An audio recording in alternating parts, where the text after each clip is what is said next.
Gini, kita dianggap penting untuk melestarikan lenong itu, kita bicara bahwa kesenian tradisi lenong itu tadi saya bilang warisan budaya turun temurun ya. Itu di abad 18 sampai 20 lenong itu sudah ada ya.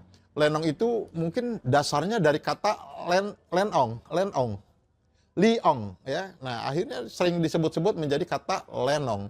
Nah, ini dulu lenong ini berkembang melalui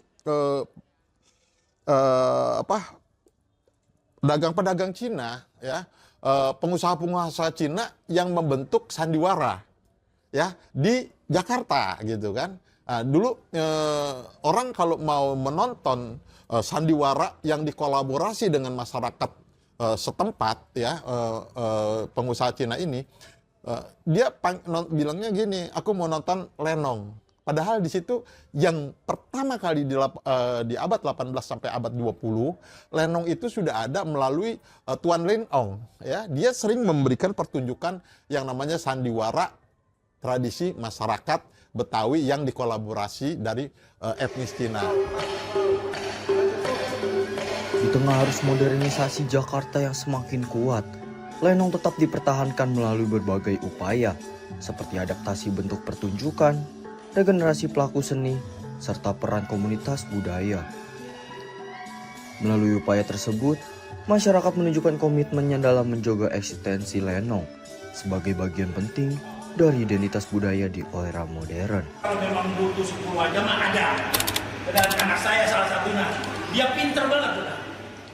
Halo semuanya, perkenalkan nama aku Yasmin Kusuma, aku umur 14 tahun, aku sekolah di SMP 81 Jakarta, dan aku kelas 8. Hobi aku saat ini yaitu menari dan juga lenong. Jadi tuh awalnya aku tuh ikut syuting-syuting kan, pertama-tamanya. Nah di situ tuh kebetulan ada orang lenong.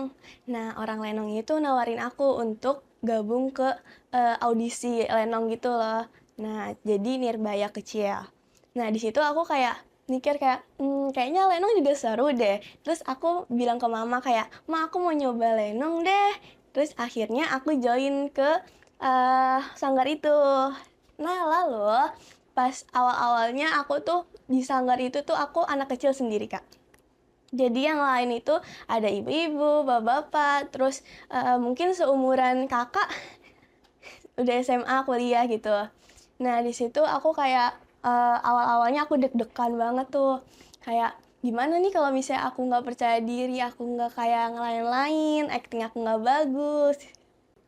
Awal-awalnya sih aku pasti deg-degan banget ya, karena persyutingan sama lenong itu beda banget. Kalau lenong tuh kayak lebih asli, kalau misalnya salah ya udah kelihatan salah. Tapi di situ aku mulai belajar untuk berhati-hati, untuk ngomong, terus juga lebih pede untuk bergerak di panggung. Nah, awal-awal aku jadi pede itu karena aku banyakin kayak dialog di panggung, terus ketika penonton ketawa sama adegan aku, itu aku malah kayak seneng banget.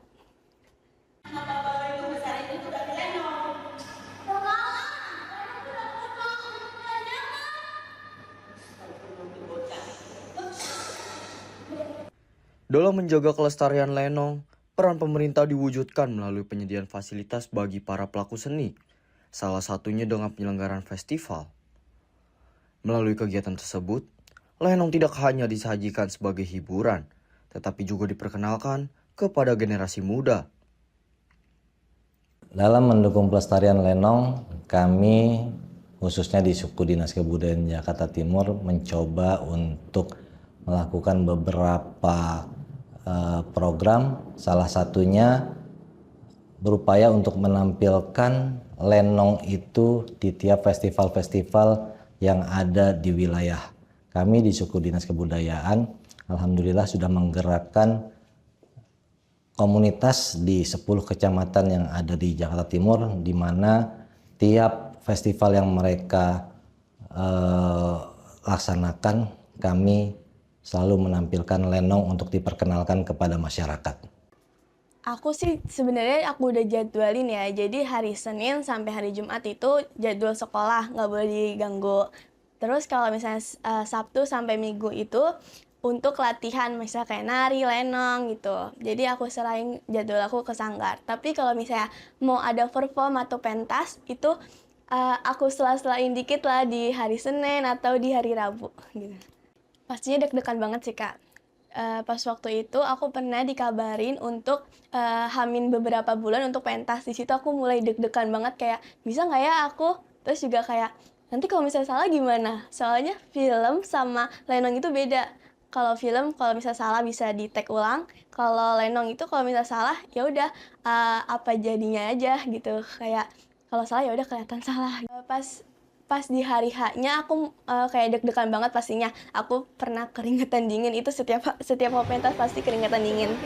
Tapi pas aku mau masuk ke panggung itu udah nggak nervous sih, Kak, karena kayak mungkin udah banyak orang kayak nggak bisa lagi nervous gitu. Itu tadi tradisi dia. Itu pesan aku. Yaudah, kita beres-beres. Apa ya? Biar lalu sangat-sangat kita biar rapi-rapi itu aja teman-teman. Biar latihan di sini ya. Ayo. Di lain sisi, pemerintah juga turut berperan melalui berbagai upaya, seperti publikasi dan promosi. Melalui upaya tersebut, lenong tidak hanya semakin diminati oleh masyarakat, tetapi juga semakin kuat keberadaannya sebagai salah satu warisan budaya yang tetap relevan di tengah perkembangan zaman. Ya, kebetulan Dinas Kebudayaan ini memang berada sebagai mitra kerja dari Komisi E, komisi saya. Dan memang sejauh ini belum ada terobosan-terobosan yang cukup baik dalam hal melakukan promosi wisata melalui digital. Hanya sebatas menggunakan platform-platform media sosial biasa saja. Seperti yang sudah kita ketahui ada Instagram dan lain sebagainya. Tapi memang tidak ada terobosan-terobosan tertentu. Oleh karenanya di rapat kerja kemarin untuk 2026 nanti, kita akan lebih banyak juga membuat festival dan kompetisi film-film indies, film-film jalanan, karena memang pesan-pesan kebudayaan ini tidak hanya bisa kita promosikan melalui panggung-panggung saja, tapi kita membutuhkan jangkauan yang lebih luas, yaitu melalui salah satunya media film. Dan tentunya nanti media film ini ya selain kita buatkan festivalnya juga ya untuk bisa lebih dikembangkan di dunia digital juga. Tapi memang untuk pengembangan kebudayaan sendiri tidak hanya kita bisa bergantung pada festival-festival dan kompetisi semata juga. Sejauh ini sih memang sudah banyak dilakukan. Banyak sanggar-sanggar terlibat, banyak pementasan-pementasan, tapi kan skopnya masih belum luas jangkauannya dibanding dengan kita menggunakan jangkauan digital internet platform. Menurut aku sih, aku suka banget sama lenong karena lenong ini juga melatih percaya diri aku. Terus juga aku jadi lebih pede nampil di depan banyak orang. Terus suka ngomong juga di banyak orang. Terus juga aku seneng banget pas waktu teman-teman aku tahu aku ikut lenong tuh, mereka tuh kayak langsung kayak, kok bisa sih ikut lenong, mau juga. Kayak aku kayak jadi inspirasi mereka untuk jadi bergabung untuk lenong gitu loh. Jadi tuh aku seneng banget.